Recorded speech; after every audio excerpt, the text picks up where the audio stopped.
ಆಮೇಲೆ ಇವನು 24 ಗಂಟೆಗಳ ಕಾಲ ಆನೆ ಕಾಯುತ್ತೆ ಇವನಿಗೆ ಸಾಯಿಸೋದಿಕ್ಕೆ. ಮೇಲೆ ಆನೆ ಕೆಳಗೆ ತಾನೆ ಆ ಮಾವುತನಿಗೆ ಅವನು ಆ ಆನೆ ಹೋಗೋವರೆಗೆ ಮಾಲೀಕ ಬಂದ ನಂತರನೂ ಕೂಡ ಅವನಿಗೆ ಹಗ್ಗ ಕಟ್ಟಿ ಊಟ ಎಲ್ಲ ಹಗ್ಗದಲ್ಲಿ ಕೊಟ್ಟಿರೋವಂಥದ್ದು. ಅವನು ಅದೇ ರೀತಿ ಸಾಯ್ಬೇಕಂತ ಆನೆ ಕಾಯ್ತಾ ಮರದ ಕೆಳಗಡೆ ಹಿಂಗೆ ಅವನ ಮೇಲಿದ್ದಾನೆ, ಈ ಆನೆ ಕೆಳಗೆ ಇದೆ, ಹೋಗೋದು ಡಿಚ್ಚಿ ಹೊಡೆಯೋದು, ಅವಳು ಅದಕ್ಕೆ ಸಿಟ್ಟು ಬಂದಾಗ ಕಿರ್ಚೋದು, ಹೋಗಿ ಡಿಚ್ಚಿ ಹೊಡೆಯೋದು ಮರ. ಇತ್ತೀಚೆಗೆ ಒಂದು ಘಟನೆ ನಡೆಯುತ್ತೆ, ನೂರಾರು ಕಾರಣಗಳನ್ನ ಹೇಳ್ತಾರೆ. ಈಗ ಅಂತ ಹೇಳಿದ್ರೆ ಆನೆಗೆ ಮದ ಇರ್ಬೋದಿದ್ರು, ಆ ನಂತರ ಮದ ಬಂದಿಲ್ಲ ಅಂತಾರೆ. ಆನೆಗಳಿಗೆ ಸಹಜವಾಗಿ ಬರುವಂತ ಮದ ಅಕ್ಟೋಬರ್ ತಿಂಗಳಲ್ಲಿ ಅಂತಾರೆ. ಇನ್ನೊಂದು ಕಡೆ ಆನೆ ಏನಾದ್ರೂ ಕಾಡಿನಲ್ಲಿ ಯಾವ್ದಾದ್ರು ಮದ್ದು ತಿಂದಿತ್ತ ಅನ್ನುವಂತ ಈಗ ಸುದ್ದಿ ದೊಡ್ಡ ಮಟ್ಟದಲ್ಲಿ ಹರಡ್ತಾ ಇದೆ. ಇಲ್ಲ ಅಂದ್ರೆ ದಾಳಿ ಮಾಡೋದಕ್ಕೆ ಕಾರಣ ಏನು ಅನ್ನುವಂಥದ್ದು. ಈಗ ನೀವು ಹಿಂದೆ ಈಗ ನಾವು ನಿಮ್ಮ ಹಿಂದೆನೇ ಒಂದು ಈಗ ನಂದಿ ಮರ ಇದೆ. ಈಗ ಈ ನಂದಿ ಮರದೊಟ್ಟಿಗೆ ಒಂದು ಅದ್ಭುತವಾದ ಕತೆ ಇದೆ. ಕತೆ ಏನ್ ಸರ್ ಅದು? ನಮ್ಮ ಕರ್ನಾಟಕದಲ್ಲಿ ಸರ್ಕಾರಿ ಆನೆಗಳಿದಾವೆ, ಅದನ್ನ ಯಾರು ಬಳಸುವ ಆಗಿಲ್ಲ. ಕೇರಳದಲ್ಲಿ ಮಾಲೀಕತ್ವದ ಆನೆಗಳಿದಾವೆ. ಇದು ನಿಮ್ಮ ಊರಿಗೆ ಬರ್ತಾ ಇತ್ತ ಇಲ್ಲಿಗೆ?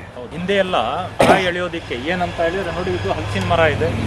ಈ ಹಲಸಿನ ಮರವಂತಹ ಒಂದು ದೊಡ್ಡ ಮಟ್ಟದಲ್ಲಿರುವಂಥ ಮರಗಳನ್ನ ಹಿಂದೆ ಎಲ್ಲ ಕ್ರೇನ್ಗಳಿರಲಿಲ್ಲ, ಉಪಕರಣಗಳಿರಲಿಲ್ಲ, ಮಿಷಿನ್ ಇರಲಿಲ್ಲ ಮರ ಕಟ್ ಮಾಡುವಂಥದ್ದು. ಮರ ಕಟ್ ಮಾಡ್ಬೇಕಂತ ಹೇಳಿದ್ರು ಗರ್ಗಸ ಯೂಸ್ ಮಾಡ್ತಾ ಇದ್ರು, ಗರಗಸ ಅಂತ ಹೇಳ್ತಾ ಇದ್ರು. ಅದರಿಂದ ಮರವನ್ನು ಕಟ್ ಮಾಡ್ತಾ ಇದ್ರು.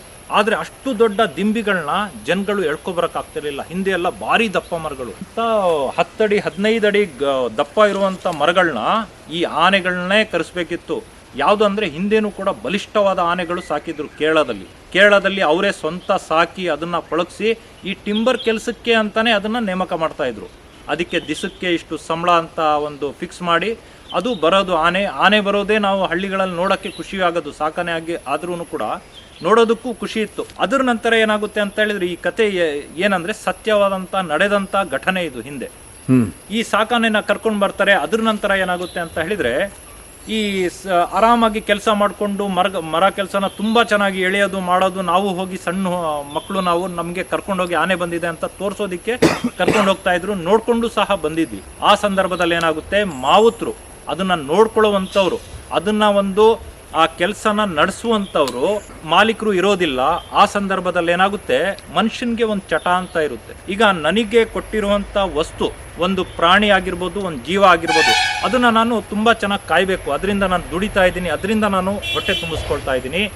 ಆದರೆ ಇವತ್ತು ಮನುಷ್ಯ ಜೀವಿ ಅನ್ನೋದು ಎಷ್ಟು ಒಂದು ಮನಸ್ಸಲ್ಲಿ ಅವನ ಒಂದು ಏನಂತ ಹೇಳಿದರೆ ಆಲೋಚನೆ ತುಂಬ ಕಷ್ಟ. ಯಾಕಂತ ಹೇಳಿದರೆ ನಮಗೆ ಅದರಿಂದ ಹಣ ಬೇಕು, ಆದರೆ ಅದು ಬೇಡ ನಮಗೆ. ಅದು ಸತ್ತೋದ್ರೂ ಪರವಾಗಿಲ್ಲ, ಅದರಿಂದ ದುಡ್ಡು ತಿನ್ನಬೇಕು, ಅದು ಏನು ತಿನ್ನಬಾರ್ದು ಹೊಟ್ಟೆಗೆ ಅನ್ನೋ ನಮ್ಮ ಹತ್ರ ಇರುವಂತ ಒಂದು ದುಷ್ಟ ಒಂದು ಮನಸ್ಥಿತಿ. ಅಂದ್ರೆ ಮಾಲೀಕ ಕೊಡ್ತಾನೆ, ಆದ್ರೆ ಮಾವತನ ಕೆಲವೊಂದು ಚಟಗಳಿಂದ ಆ ರೀತಿ ಆಗುತ್ತೆ. ಈ ಸಂದರ್ಭ ಏನಂದ್ರೆ, ಇವತ್ತು ಮಾಲೀಕ ಚೆನ್ನಾಗಿರುತ್ತೆ, ಎಲ್ಲೋ ಕೂತಿರ್ತಾನೆ, ನಾನೇ ಕೊಡ್ತೀನಿ, ಒಂದು ಕೈಗೆ ವಹಿಸಿರ್ತಾನೆ, ಇದರಿಂದ ಕೆಲಸ ಮಾಡು, ನಿನಗಿಷ್ಟು ಸಂಬಳ, ಬಂದಿದ್ದು ಆದಾಯ ನನಗೆ, ಆಮೇಲೆ ನನಗೆ ಬಂದಿಲ್ಲ ಅಂದ್ರೂ ಆನೆ ಚೆನ್ನಾಗಿರ್ಬೇಕು ಅಂತ ಮಾಲೀಕ ಇರ್ತಾನೆ. ಆದ್ರೆ ಇವತ್ತು ಯಾರು ಅವನ ಜವಾಬ್ದಾರಿಗೆ ಕೊಟ್ಟಿರ್ತಾರೋ ಅವನು ಆ ಜವಾಬ್ದಾರಿನ ನಿಭಾಯಿಸೋದಿಲ್ಲ.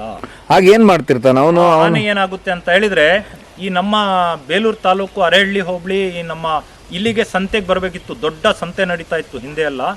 ಎತ್ತಿನ ಗಾಡಿಗಳು, ಹಳೇದೆಲ್ಲ ಎತ್ತಿನ ಗಾಡಿಲೇ ಎಲ್ಲ ಹಳ್ಳಿ ಜನ ಎಲ್ಲ ಬರ್ತಾ ಇದ್ರು. ಆವಾಗ ಈ ಟಿಂಬರ್ ಎಳಿ ಆನೆ ಬಂದಿದ್ರೆ ಅಂತ ಹೇಳಿದ್ರೆ ಸೋಮವಾರ ಕರ್ಕೊಂಡು ಬರೋದು ಎಲ್ಲಿಗೆ? ಸಂತೆಗೆ ಕರ್ಕೊಂಡು ಆನೆ ನೋಡಕ್ಕೆ. ಆ ಚೈನ್ ಎಳಿತಾ ಹೋದ್ರೆ ಚೈನ್ ಸೌಂಡ್ ಬಂದ್ರೆ ಜನ ಓಡ್ ಬರೋರು, ಆನೆ ಬಂದಿದೆ ಅಂತ ಸಂತೆಯಲ್ಲಿ. ಆ ಸಂದರ್ಭದಲ್ಲಿ ನೋಡೋದಿಕ್ಕೂ ಖುಷಿ, ಆ ಲೋಡ್ ಮಾಡೋದು, ಆ ದಿಂಬಿಗಳನ್ನ ಎತ್ತೋದು ಎಲ್ಲ ನೋಡೋದಿಕ್ ತುಂಬಾ ಖುಷಿ.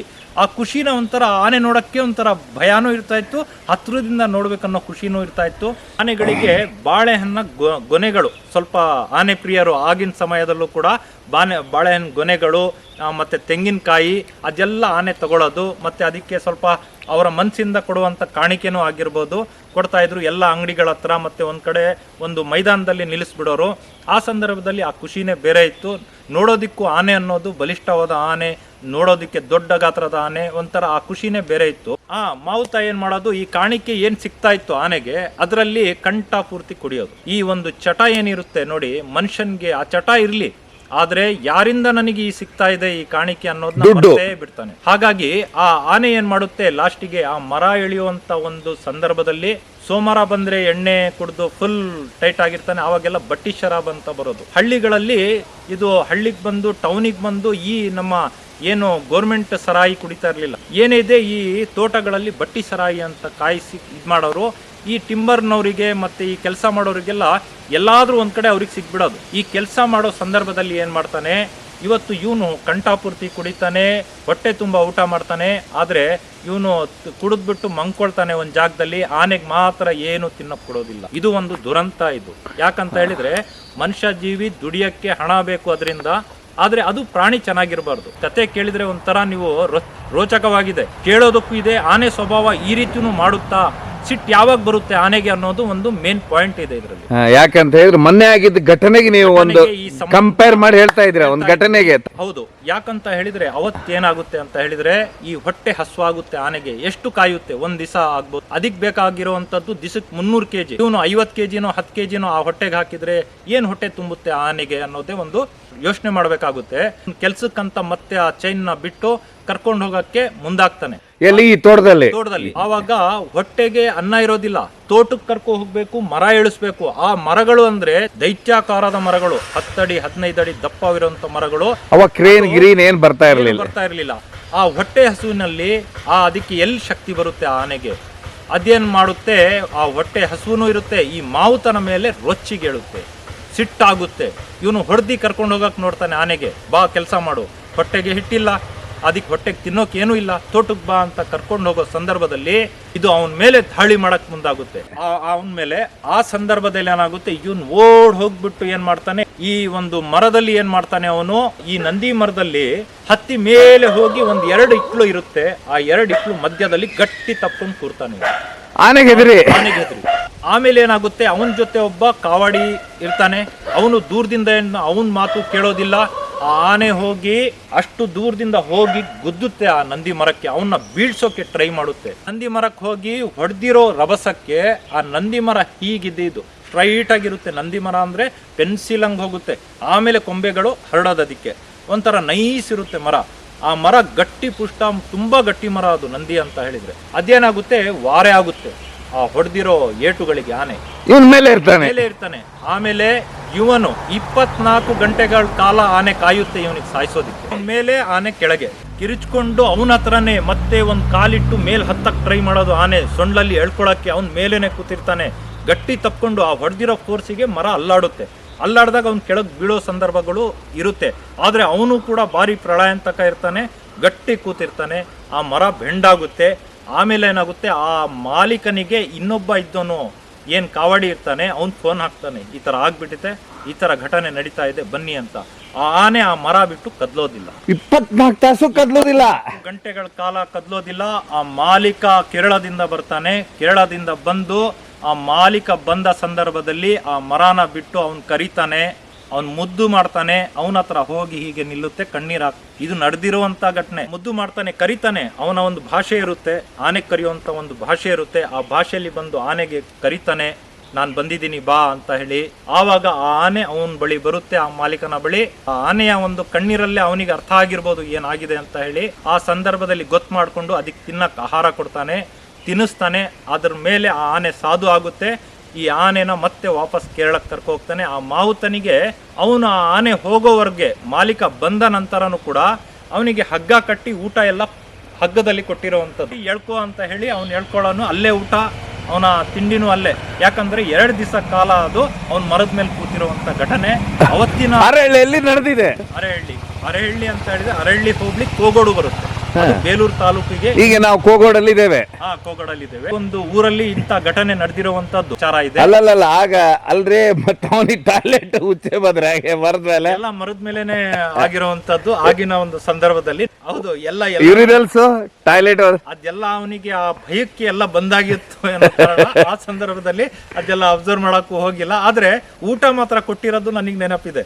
ಹಗ್ಗ ಕಟ್ಟಿ ಊಟ ಕಟ್ಟಿ, ಹಗ್ಗ ಎಷ್ಟು ಫಸ್ಟ್ ಅದಕ್ಕೆ ಊಟ ಕಟ್ಟಿ ಎಳ್ಕೊ ಅಂತ ಹೇಳಿದ್ದು, ಊಟನೂ ಇಲ್ಲ. ಆಮೇಲೆ ಊಟ ಇದು ಅವನು ಅದೇ ರೀತಿ ಸಾಯ್ಬೇಕಂತ ಆನೆ ಕಾಯ್ತಾ ಮರದ ಕೆಳಗಡೆ ಹಿಂಗೆ ಅವನ್ ಮೇಲಿದಾನೆ, ಈ ಆನೆ ಕೆಳಗೆ ಇದೆ. ಹೋಗೋದು ಡಿಚ್ಚಿ ಹೊಡೆಯೋದು, ಅವಳು ಅದಕ್ಕೆ ಸಿಟ್ಟು ಬಂದಾಗ ಕಿರ್ಚೋದು, ಹೋಗಿ ಡಿಚ್ಚಿ ಹೊಡೆಯೋದು ಮರಗುವಂತ ಆನೆ. ಇದಕ್ಕೆ ಮೂಲ ಕಾರಣ ಅಂತ ಹೇಳಿದ್ರೆ, ಒಂದು ಆನೆ ಈ ರೀತಿ ಮನುಷ್ಯನೊಟ್ಟಿಗೆ ಅಟ್ಯಾಚ್ಮೆಂಟ್ ಇರುತ್ತೆ, ಊಟ ಹಾಕ್ಲಿಲ್ಲ ಅಂದ್ರೆ ಸಿಟ್ಟು ಬರುತ್ತೆ ಅಂತೀರ. ಇದೊಂದು ಉದಾಹರಣೆ ಯಾಕೆ ಕೊಟ್ಟೆ ಅಂತ ಹೇಳಿದ್ರೆ, ಈಗ ಮಾವುತ ಕಾವಾಡಿ ಅದಕ್ಕೆ ನೋಡ್ಕೊಳ್ಳೋ ಒಬ್ಬ ಒಂದು ಆನೆ ಆಗ್ಲಿ ಏನೇ ಆಗ್ಲಿ ಅದಕ್ಕೆ ಅದ್ರ ಒಂದು ಟೈಮಿಗೆ ಊಟ ಒಂದು ಸ್ವಲ್ಪ ತಡ್ಕೊಳ್ಳುತ್ತೆ, ಒಂದು ದಿವಸ ತಡ್ಕೋಬೋದು. ಮತ್ತೆ ಇಡೀ ದಿವಸ ಊಟನೂ ಇಲ್ಲ ಏನೂ ಇಲ್ಲ, ಅದನ್ನ ಕೆಲಸ ಬೇಕು ಹೊಡೆಯೋದು ಮಾಡೋದು ಅಂತ ಹೇಳಿದ್ರೆ ಆನೆ ಕೋಪಗಳು. ಆನೆಗೂ ಕೂಡ ಸಿಟ್ಟು ಬರುತ್ತೆ. ಒಂದು ಸತಿ ತಡ್ಕೋಬೋದು, ಎರಡನೇ ಸತಿ ತಡ್ಕೋಬೋದು, ಮೂರನೇ ಸತಿ ಮನುಷ್ಯನೂ ತಡ್ಕೊಳ್ಳಲ್ಲ, ಈ ನಮ್ಮ ಸಾಕಾನೆನೂ ಕೂಡ ತಡ್ಕೊಳ್ಳಲ್ಲ. ಆನೆ ಅನ್ನೋದು ಒಂದು ಪ್ರಾಣಿ ಇದೆ, ಅದಕ್ಕೂ ಒಂದು ಕೋಪ ಬರುತ್ತೆ, ಅದು ತಡ್ಕೊಳ್ಳುವಷ್ಟು ತಡ್ಕೊಳ್ಳುತ್ತೆ. ಅದ್ರ ನಂತರ ಅದರ ಒಂದು ಹಳೆಯ ಏನ್ ಕಾಡಾನೆ ಆಗಿರುತ್ತೆ, ಈಗ ಸಹಜವಾಗಿ ನಾನು ಕೇಳ್ಪಟ್ಟೆ ಅದು ಕಾಡಾನೆ ರೀತಿ ನಡ್ಕೊಳ್ತು ಸಾಕಾನೆ ಆದ್ರು ಅಂತ ಒಂದು ಮಾಹಿತಿ ಬಂತು ನನಗೆ, ಯಾವುದು ದುಬಾರಿಯಲ್ಲಿ ನಡೆದಂತ ಘಟನೆ ಬಗ್ಗೆ. ಆದ್ರೆ ಇವತ್ತು ಸಾಕಾನೆಗೆ ಯಾಕೆ ಅಂತ ಹೇಳಿದ್ರೆ ಇಂಥ ಕಾರಣಗಳು ತುಂಬಾ ಇರುತ್ತೆ. ಯಾಕೆಂದ್ರೆ ಆನೆಗೆ ಅಂದ್ರೆ 250-300 kg ಅಂದ್ರೆ ದೊಡ್ಡ ಐಟಮ್, ಅದು ತಿನ್ಬೇಕಾದ್ರು ಅದ್ರ ಹೊಟ್ಟೆ ಅಷ್ಟು ದೊಡ್ಡದಿರುತ್ತೆ, 6 ಟನ್ ಇರುತ್ತೆ. ಆಮೇಲೆ ಆ ಮಾವುತ ಕೆಳಗೆ ಇಳಿದ ಕೆಳಗಿಳಿತಾನೆ, ಅದ್ರ ಮೇಲೆ ಅವನಿಗೆ ಆ ಮಾಲೀಕ ಅವನಿಗೆ ಏರ್ಪಡಿಸ್ತಾನೆ, ಅವನಿಗೆ ಕಳಿಸ್ಬಿಡ್ತಾನೆ ಊರಿಗೆ. ಆನೆ ಮಾಲೀಕರು ಏನ್ ಮಾಡ್ತಾರೆ, ಆ ಒಂದು ಮಾವುತನಿಗೆ ಸ್ಥಿತಿಗೆ ಅವ್ನು ಮಾಡಿದ ತಪ್ಪಿಗೋಸ್ಕರ ಅವನಿಗೆ ಒಂದು ಏನು ಈಗ ಸಹಜವಾಗಿ ನಡೆಯುತ್ತೆ, ಈಗ ಈ ತರ ಮಾಡ್ದ ಅನ್ನೋತಿಗೆ ಸಿಟ್ಟು ಬರುತ್ತೆ, ಅವರು ಬುದ್ಧಿ ಹೇಳುವಂತ ಕೆಲಸನೂ ಕೂಡ ಮಾಡ್ತಾರೆ. ಅವನಿಗೆ ಕೆಲಸದಿಂದ ಅವತ್ತು ತೆಗ್ದಾಕ್ತಾರೆ, ಇನ್ನೊಬ್ಬ ಯಾರಿರ್ತಾನೋ ಅವನ ಜೊತೆ ಆ ಆನೆನ ಕರ್ಕೊಂಡು ಹೋಗ್ತಾರೆ ವಾಪಸ್. ಸೊ ಈ ರೀತಿ ಆನೆಗಳು ಮತ್ತೆ ಮಾವುತರ ಸಂಘರ್ಷ ನಡೀತಾನೆ ಇರುತ್ತಂತೀರಾ? ಹೌದು, ಇದೊಂದೇ ಘಟನೆ ಅಲ್ಲ. ಹಿಂದೆ ನಾನು ಕೇಳ್ಪಟ್ಟಿರುವಂತದ್ದು ನಮ್ಮ ಬನ್ನೇರ್ಘಟ್ಟದಲ್ಲಿ ಒಂದು ಸಾಕಾನೆ ಇರುತ್ತೆ. ಆ ಸಾಕಾನೆ ಮಾವುತ ಅವನ್ ಬಾಂಧವ್ಯ ಚೆನ್ನಾಗಿರುತ್ತೆ, ಆದ್ರೆ ಒಂದು ಚಟ ಅನ್ನೋದಿಕ್ಕೆ ಇದಕ್ಕೆ ಕಾರಣಗಳು ಏನು ಅಂತ ಹೇಳೋದಿಕ್ಕೆ ಅವನು ಕೂಡ ಈಗ ಸರಾಯಿ ಕುಡಿಯೋದು ಒಂದು ಚಟ. ಎಷ್ಟು ಕುಡಿಬೇಕು ಅಷ್ಟು ಕುಡಿದ್ರೆ ಏನು ಪ್ರಾಬ್ಲಮ್ ಇಲ್ಲ, ಏನು ತೊಂದರೆ ಆಗೋದಿಲ್ಲ, ಪ್ರಾಣಿಗೂ ಆಗೋದಿಲ್ಲ, ಇವನ ದೇಹಕ್ಕೂ ಆಗೋದಿಲ್ಲ. ಆ ಸಂದರ್ಭದಲ್ಲಿ ಅವನು ಕೂಡ ಇಂಥದೇ ಒಂದು ಚಟದಲ್ಲಿ ಬಿದ್ದು ತುಂಬಾ ಕಂಠ ಪೂರ್ತಿ ಕುಡಿದು ಸರಾಯಿ ಅಂಗಡಿ ಹತ್ರನೇ ಬೀಳೋನು, ಅಥವಾ ಎಲ್ಲಿ ಬಟ್ಟಿ, ಈಗ ನಾನು ಹೇಳ್ದೆ ಯಾವ ರೀತಿ ಇರುತ್ತೆ ಈ ರೀತಿ ತೋಟದ ಅಂತ ನಾನು ನೋಡಿದೀನಿ. ಆದ್ರೆ ಅದಕ್ಕೆ ಏನೇನ್ ಹಾಕ್ತಾರೆ, ಬೆಲ್ಲ ಮತ್ತೆ ಹಳೆ ಫ್ರೂಟ್ಗಳು ಕೊಳ್ತೋಗಿರೋದ್ ಎಲ್ಲ ಹಾಕಿ ಅದರಲ್ಲಿ ಒಂದು ರಸ ರೀತಿ ನೀರ್ ರೀತಿ ಇಳಿಯುವಂತದ್ದು, ಆವಿ ಅದು ಕಾಯಿಸ್ತಾರೆ. ಬಟ್ಟಿ ಶರಾಬ್ ಅಂದ್ರೆ ಕಾಯಿಸೋದು, ಅದು ಒಳ್ಳೆ ಸ್ಮೆಲ್ ಚೆನ್ನಾಗಿ ಬರುತ್ತೆ. ಆದ್ರೆ ಕುಡ್ದೋನ್ ಮಾತ್ರ ಮದ ತುಂಬಾ ಇರುತ್ತೆ. ಈ ಹಳೇದೆಲ್ಲ ಅದೇ ಇದೆ. ಯಾಕಂತ ಹೇಳಿದ್ರೆ ಈ ಒಂದು ಅಂಗಡಿಗೆ ಹೋಗಿ ಕುಡಿಯುವಂತದ್ದು ಕಮ್ಮಿ ಇತ್ತು.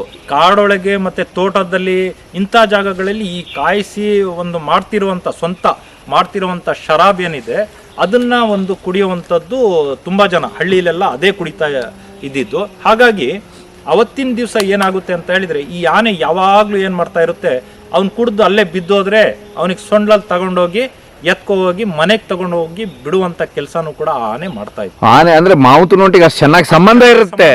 ಅವಂದು ಆನೆದು ಸಂಬಂಧ ತುಂಬಾ ಚೆನ್ನಾಗಿರುತ್ತೆ. ಇದು ಬನ್ನೇರ್ಘಟ್ಟದ್ದು ನಾನು ಸ್ಟೋರಿ ಹೇಳ್ತಾ ಇದ್ದೀನಿ. ಹಿಂದೆ ಎಲ್ಲ ಒಂದು ಆನೆ ರಸ್ತೆಯಲ್ಲಿ ಹೋಗ್ತಾ ಇದೆ ಅಂತ ಹೇಳಿದ್ರೆ ಜನ ಮುಗಿ ಬೀಳ್ದು ಅದ್ರ ಕೈಗೆ ಬಾಳೆಹಣ್ಣು, ದುಡ್ಡು, ತೆಂಗಿನಕಾಯಿ ಕೊಡೋದು ಎಲ್ಲಾ ಕಡೆ ಇತ್ತು ಹಿಂದೆ ಎಲ್ಲ. ಈಗೆಲ್ಲ ಏನ್ ಮಾಡಿ ನಮ್ಮ ದಸರಾ ಆನೆಗಳಿಗಾಗಿರ್ಬೋದು ಈ ಕಾರ್ಯಾಚರಣೆಗೆ ಬಂದ್ರೆ ಎಲ್ಲೂ ನಿಲ್ಸಲ್ಲ, ಮತ್ತೆ ಯಾವುದೇ ಫುಡ್ಡು ಹೊರಗಡೆ ಅವರಿಂದ ತಗೊಳಕ್ ಪರ್ಮಿಷನ್ ಇಲ್ಲ ಅಂತಾರೆ ಏನಾದ್ರು.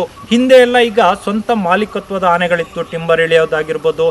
ಅವಾಗ ಏನಾಗ್ತಾ ಇತ್ತು, ಒಂದು ಬಾಳೆಗೊನೆ ಕೊಡೋದು, ತೆಂಗಿನಕಾಯಿ ಕೊಡೋದು, ದುಡ್ಡು ಕೊಡೋದು, 10 ರೂಪಾಯಿ ಚಿಲ್ಲರೆ ಕೊಡೋದು. ಆ ದುಡ್ಡಲ್ಲಿ ಏನ್ ಮಾಡ್ತಾ ಇದ್ರು ಇವರು ಮಾವುತರು ಅನ್ನೋರು ಏನ್ ಮಾಡ್ತಾ ಇದ್ರು, ಕಂಠ ಪೂರ್ತಿ ಕುಡಿತಾ ಇದ್ರು. ಆಮೇಲೆ ಏನ್ ಮಾಡೋರು, ಕುಡಿದ್ರೆ ಕುಡಿಲಿ, ಈ ಕುಡ್ದಿದ್ ಮದದಲ್ಲಿ ಏನ್ ಮಾಡೋರು, ಆ ಆನೆನ ಮಾತು ಕೇಳುತ್ತೆ, ಅಷ್ಟು ದೊಡ್ಡ ಆನೆ ಇದೆ. ಒಂದು ಮಾವುತನ ಒಂದು ರೆಸ್ಪೆಕ್ಟ್ ಅಂತೀವಿ ನಾವು, ಒಂದು ಗೌರವ ಕೊಡೋದು. ಆನೆ ಗೌರವ ಕೊಡ್ತಾ ಇರುತ್ತೆ, ಅವ್ನು ಹೇಳಿದಕ್ಕೆಲ್ಲ ಕೇಳ್ತಾ ಇರುತ್ತೆ. ಅವ್ನು ಕುಡಿದು ಬಿದ್ದೋದ್ರು ಕೂಡ ಅವನ್ನ ಎತ್ಕೊಂಡು ಮನೆಗೂ ಕರ್ಕೊಂಡು ಹೋಗುತ್ತೆ. ಆದರೂ ಕೂಡ ಹೊಡೆಯೋದು, ಅದಕ್ಕೆ ಊಟ ಕೊಟ್ಟಿಲ್ಲ ಅಂತ ಹೇಳಿದ್ರೆ ಯಾವ ರೀತಿ ನಡ್ಕೊಳ್ತೆ ಆನೆ ಅನ್ನೋಕ್ಕೆ ಒಂದು ಉದಾಹರಣೆ. ಮೊನ್ನೆ ನಡೆದಂಥ ಘಟನೆಗೂ ಕೂಡ ಯಾಕೆ ಆನೆಗಳು ಈ ರೀತಿ ಕೋಪಗೊಳ್ಳುತ್ತೆ, ಏನೇನು ಕಾರಣಗಳಿರ್ಬೋದು ಅನ್ನೋದಕ್ಕೆ ಇದು ಒಂದು ಕೂಡ ಉದಾಹರಣೆ ಇರುತ್ತೆ.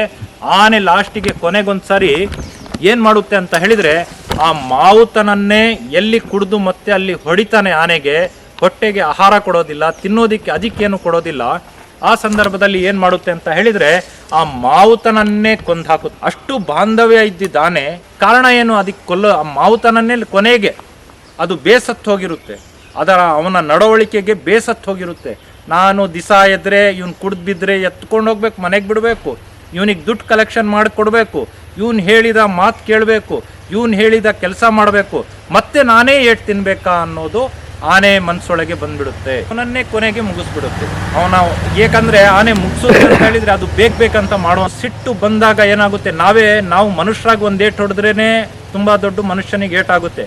ಒಂದು ಆನೆ ಅಂದ್ರೆ ಸುಮ್ಮನೆ ಎತ್ತಿ ಬಿಸಾಡಿದ್ರು ಕೂಡ ಮನುಷ್ಯ ಉಳಿಯೋದು ಡೌಟು. ಹಾಗಾಗಿ ನೋಡಿ ಅವನ ಒಂದು ಕೊನೆ ಹಂತ ಯಾವ ರೀತಿ ನಡೀತು. ಮತ್ತೆ ಅಲ್ಲಿ ಅವ್ನು ಸಾಯಿಸಿರುತ್ತಲ್ಲ, ಮತ್ತೆ ಈ ಆನೆ ಸಾಯಿಸಿ ಹೋಗಿರುತ್ತೆ, ಮತ್ತೆ ವಾಪಸ್ಸು ಸಾಯಿಸಿದ ಮೇಲೂ ಅದಕ್ಕೆ ಕನಿಕರ ಬಂತು ಏನೋ, ಮತ್ತೆ ಆ ಮಾವುತನ ಹುಡುಕೊಂಡು ಅದೇ ಜಾಗಕ್ಕೆ ಬರುತ್ತೆ. ನಾನೇನು ಮಾಡಿಬಿಟ್ಟೆ ಅಂತ ಹೇಳಿ ಆ ಆನೆಗಿರುವಷ್ಟು ಒಂದು ಕನಿಕರ. ಹೌದು, ಈಗ ನೋಡಿ, ಒಂದು ಮನುಷ್ಯನಿಗೆ ನಾವೇ ಆದ್ರೂ ಸಿಟ್ಟು ಬಂದಾಗ ನೋಡ್ದಷ್ಟು ನೋಡ್ಬಿಟ್ಟು ಸುಮ್ಮನಿರು ಅಂತ ಒಂದು ಏಟ್ನ ನಾವು ತಲೆ ಮೇಲೋ ಕೆನ್ನೆ ಮೇಲೋ ಬಾರಿಸ್ತೀವಿ, ಆ ಹೆಗಲ ಮೇಲೆ ಬಾರಿಸ್ತೀವಿ. ಅದೇ ರೀತಿ ಆನೆ ಸುಮ್ನಿರು ಅಂತ ಬಾರಿಸಿದ್ರೆ ಅಷ್ಟೇ ಸಾಕು, ಆ ಏಟ ಸತ್ತೇ ಹೋಗ್ಬಿಡ್ತಾನೆ. ಯಾಕಂದ್ರೆ ಆನೆ ತೂಕ ಆ ರೀತಿ ಇರುತ್ತೆ. ನನ್ಗೊಂದ್ಸತಿ ನಡೆದಿರುವಂತ ಘಟನೆ, ನಾನು ಸಕ್ಕರೆ ಬೈಲಿಗೆ ಹೋಗಿದ್ದೆ ಒಂದು 5 ವರ್ಷ ಹಿಂದೆ. ಆಗ ಸಣ್ಣ ಒಂದು ಮರಿ ಆನೆ ತಲೆ ಮೇಲೆ ಆ ಸೊಂಡ್ಲಿಟ್ಟು ಇದ್ ಮಾಡುತ್ತಲ್ಲ, ಆಶೀರ್ವಾದ ಮಾಡುತ್ತೆ, ತೆಗೆದ್ಬಿಟ್ಟು ತಲೆ ಮೇಲೆ ಸೊಂಡ್ಲಿಟ್ಟು ಇಟ್ಟ ತಕ್ಷಣ ನಾನು ಹೀಗಾಗ್ಬಿಟ್ಟು ಬರೀ ನಾವು ಆವಾಗ ಯೋಚನೆ ಮಾಡಿದೆ, ಆನೆ ಸೊಂಡ್ಲೇ ಇಷ್ಟು ಬರೀ ಇಟ್ಟಿದ್ದಕ್ಕೆ ಹಿಂಗೆ ಆಗ್ತಾ ಇದೆ, ಎತ್ತಿ ಬಿಸಾಡ್ತೋ ಇಲ್ಲ ಎತ್ತಿ ಹಿಂಗಂದ್ರೆ ಸಾಕು, ಸುಮ್ನೆ ಟಚ್ ಮಾಡ್ತಂದ್ರೆ ಸಾಕು.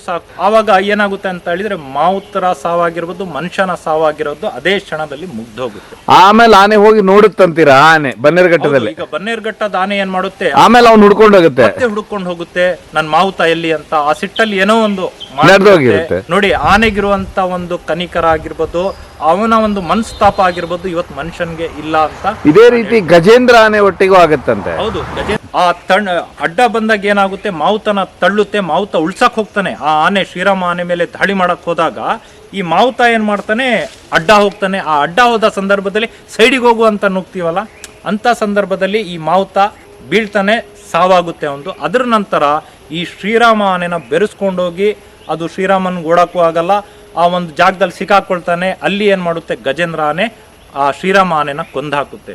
ಅಂತ ಸಂದರ್ಭದಲ್ಲಿ ಇವತ್ತು ದುಬಾರೆಯಲ್ಲಿ ನಡೆದಂತ ಒಂದು ಘಟನೆ ಏನಿದೆ, ಇವತ್ತು ಯಾರ ಸಿಟ್ಟು ಆ ಮಾರ್ತಂಡ ಆನೆ ಮೇಲೆ ತೀರಿಸ್ಕೊಂಡ ಅನ್ನೋದು ಸಾರ್ವಜನಿಕ ವಲಯದಲ್ಲಿ ಇವತ್ತು ಪ್ರಶ್ನೆ ಆಗ್ತಾ ಇದೆ. ಯಾಕಂತ ಹೇಳಿದ್ರೆ ಮಧ್ಯದಲ್ಲಿ ಇಲ್ಲ ಅಂತ ಹೇಳ್ತಾರೆ. ಹೌದು, ನೋಡಿ, ಈಗ ಕೆಲವು ಒಂದು ವಿಚಾರಗಳು ಬಂದ ಒಂದು ಮಾಹಿತಿ 2 ತಿಂಗಳು ಹಿಂದೆ ಮದ ಬಂದು ಹೋಯ್ತು ಅಂತಾರೆ. ಈಗ ನಮ್ ಸೈಡ್ ಎಲ್ಲ ನಾವು ಕಾಡಾನೆಗಳ ಜೊತೆ ಈಗ ಒಂದು 10 ರಿಂದ 12 ವರ್ಷ ಕಾಲ ಈಗ ಕಾಡಾನೆ ಜೊತೆ ಒಂದು ಬಾಂಧವ್ಯ ಇದೀವಿ. ಬೆಳಿಗ್ಗೆ ಎದ್ರೆ ಕಾಡಾನೆ ಮುಖ ನೋಡ್ಬೇಕು. ಸ್ವಲ್ಪ ಜನ ಈಗ ಕಾಮೆಂಟ್ಗಳಲ್ಲೂ ಹಾಕ್ತಾರೆ, ಅದು ಮೂಕ ಪ್ರಾಣಿ ಇದೆ, ಯಾವಾಗ ಬೇಕಾದ್ರೂ ಯಾವ ಸಂದರ್ಭದಲ್ಲಿ ಬೇಕಾದ್ರೂ ಅದರ ಒಂದು ಕಾಡು ಪ್ರಾಣಿ ವರ್ತನೆ ನಡೆಸ್ಬೋದು, ಏನ್ ವರ್ತನೆ ಇದೆ ಅದನ್ನ ನಡೆಸ್ಬೋದು ಅಂತ ಹೇಳ್ತಾರೆ. ಆದ್ರೆ ಅದು ನಮ್ಮ ಪ್ರಶ್ನೆ ಅಲ್ಲ. ಹೌದು, ಅದು ಮೂಕ ಪ್ರಾಣಿ ಇದೆ. ಇವತ್ತು ಇದು ಪಳಗಿದಂತ ಕುಮ್ಕಿ ಆನೆ, ಪಳಗಿರುತ್ತೆ ಇದು. ಆದ್ರೂ ಕೂಡ ಇಷ್ಟ್ರ ಮಟ್ಟಿಗೆ ಮದಾನೂ ಇಲ್ಲ, ಅಥವಾ ಯಾರ ಮೇಲೂ ಕೋಪನೂ ಇಲ್ಲ. ಯಾಕೆ ಮಾರ್ತಾಂಡ ಮೇಲೆ ತೀರಿಸ್ಕೊಂಡ? ಸೌಮ್ಯ ಸ್ವಭಾವದ ಆನೆ ಇದೆ. ಕಂಜನ್ ಆನೆ ಮೇಲೆ ಇಲ್ಲ. ಧನಂಜಯ ಆನೆ ಕಂಜನ್ ಮೇಲೆ ದಾಳಿ ಮಾಡಿರೋದಿದೆ ದಸರಾದಲ್ಲಿ ಹೋದ್ಸತಿ. ಆದ್ರೆ ಕಂಜನ್ ಆನೆ ಯಾರ ಮೇಲೂ ದಾಳಿ ಮಾಡಿರೋವಂಥದ್ದು ಯಾವುದು ಇವತ್ತಿರುವವರೆಗೆ ಕೇಳ್ಪಟ್ಟಿಲ್ಲ. ಆದ್ರೆ ಇಷ್ಟು ಕೋಪಗೊಳ್ಳಕ್ಕೆ ಆ ವಿಡಿಯೋ ದೃಶ್ಯಾವಳಿಲಿ ನೋಡ್ಬೋದು ನೀವು. 7-8 ಬಾರಿ ಚುಚ್ಚುತ್ತೆ, ಅದ್ರ ಮೇಲೆ ಆತರ ಮುಗಿ ಬೀಳುತ್ತಂದ್ರೆ ಯಾರ ಸಿಟ್ಟಿರ್ಬೋದು, ಅದಕ್ಕೆ ಯಾರು ಏನ್ ಮಾಡಿರ್ಬೋದು? ಒಳಗೆ ಏನಾದ್ರೂ ಸಮಸ್ಯೆಗಳಾಗಿದಾವಂತೀರಾ? ಸರ್, ನಾವು ಯಾರ ಮೇಲೂ ದೋಷಿ ಮಾಡಲ್ಲ, ಯಾರ ಮೇಲೂ ದೂರಲ್ಲ, ಯಾರ ಮೇಲೂ ನಮಗೆ ದ್ವೇಷನೂ ಇಲ್ಲ. ನಮ್ ಸಾಕಣೆ ಚೆನ್ನಾಗಿರ್ಬೇಕು, ಅಲ್ಲಿಯ ಒಂದು ಒಳಗಡೆ ಇರುವಂತಹ ಒಂದು ಅಲ್ಲಿಯ ವಾತಾವರಣ ಚೆನ್ನಾಗಿರ್ಬೇಕು. ಯಾಕಂತ ಹೇಳಿದ್ರೆ ನಮ್ ದಸರಾನೆ ಅಂದ್ರೆ ಏನ್ ಕಮ್ಮಿ ಅಲ್ಲ ಸರ್. ನಮ್ಮ ರಾಜ್ಯ, ಹೊರ ರಾಜ್ಯ, ದೇಶ ವಿದೇಶಗಳಿಂದ ಇವತ್ತು ಕಾಮೆಂಟ್ ಬರ್ತಾ ಇರುವಂತದ್ದು ಸರ್ ಇಂಥ ಘಟನೆಗೆ. ಹಾಗಾಗಿ ಇವತ್ತು ಅಲ್ಲಿ ಏನ್ ನಡೀತು, ಅಲ್ಲಿಯ ವಾತಾವರಣ ಚೆನ್ನಾಗಿರ್ಬೇಕು ಅನ್ನೋದೇ ನಮ್ಮ ಆಸೆ ಇದೆ. ಏನ್ ನಡೆದಿರ್ಬೋದು, ಏನ್ ನಡೆಯುತ್ತೆ ಸುದ್ದಿ ಬರುತ್ತಂತೆ. ಇವಾಗ ನಾನು ಹಲವಾರು ವಿಚಾರ ಈಗ ಹಿಂದೆ ತಿಳಿಸ್ದೆ, ಆನೆ ಯಾಕೆ ಕೋಪಗೊಳ್ಳುತ್ತೆ ಅಂತ. ಆಯ್ತಾ, ಇನ್ನೊಂದ್ 2ನೇ ಮಾತಂದ್ರೆ ಆನೆಗೆ ಮದ ಇರಬೇಕು. ಮದ ಇದ್ದ ಸಂದರ್ಭದಲ್ಲಿ ಒಂದಾನೆ ಪಕ್ಕ ಒಂದಾನೆನ ನಿಲ್ಲಿಸ್ಕೊಳಂಗಿಲ್ಲ, ಜನನ ಬಿಡೋಂಗಿಲ್ಲ. ಯಾಕೆ ಬಿಟ್ರು? ಇದು ಒಂದು ಪ್ರಶ್ನೆ ಸಾರ್ವಜನಿಕ ವಲಯದಲ್ಲಿ ಬರ್ತಾ ಇರುವಂತದ್ದು. ಆನೆ ಪ್ರೇಮಿಗಳು ಪ್ರಶ್ನೆ ಮಾಡ್ತಾ ಇರುವಂತದ್ದು. ಈಗ ಮದ ಇರ್ಲಿಲ್ವಾ, ಅದರ ಸ್ಥಿತಿ ಯಾವ ರೀತಿ ಇತ್ತು ಹಿಂದೆ ಒಂದ್ ದಿವಸ ಆಗಿರ್ಬೋದು, ಅದರ ಹಿಂದಿನ ದಿವಸ ಆಗಿರ್ಬೋದು, ಇಲ್ಲ ಅವತ್ತಿನ ಒಂದು ಬೆಳಗಿನ ಜಾವ ಅದರ ಸ್ವಭಾವ ಯಾವ ರೀತಿ ಇತ್ತು, ಸಿಟ್ಟಾಗಿತ್ತ, ಅದು ಗೊತ್ತಾಗುವಂತ ವಿಚಾರ. ಅಲ್ಲಿಯ ಆಹಾರದ ಬಗ್ಗೆ ಆಗಿರ್ಬೋದು, ಅದಕ್ಕೆ ಸರಿಯಾದ ರೀತಿ ಫುಡ್ ಸಿಗ್ತಾ ಇತ್ತಾ, ಇಲ್ಲ ಹೊಟ್ಟೆ ಹಸುವಿನಿಂದ ಕೋಪಗೊಂಡು ಅದು ಮಾವುತನ ಸಿಟ್ಟೋ, ಇಲ್ಲ ಬೇರೆ ಯಾರಾದ್ರೂ ಸಿಟ್ಟೋ, ಯಾರಾದ್ರೂ ಅದಕ್ಕೆ ಏನಾದ್ರೂ ತೊಂದರೆ ಮಾಡಿರ್ಬೋದಾ, ಆ ಸಿಟ್ಟನ್ನ ಮಾರ್ತಾಂಡ ಮೇಲೆ ತೀರಿಸ್ಕೊಂಡ.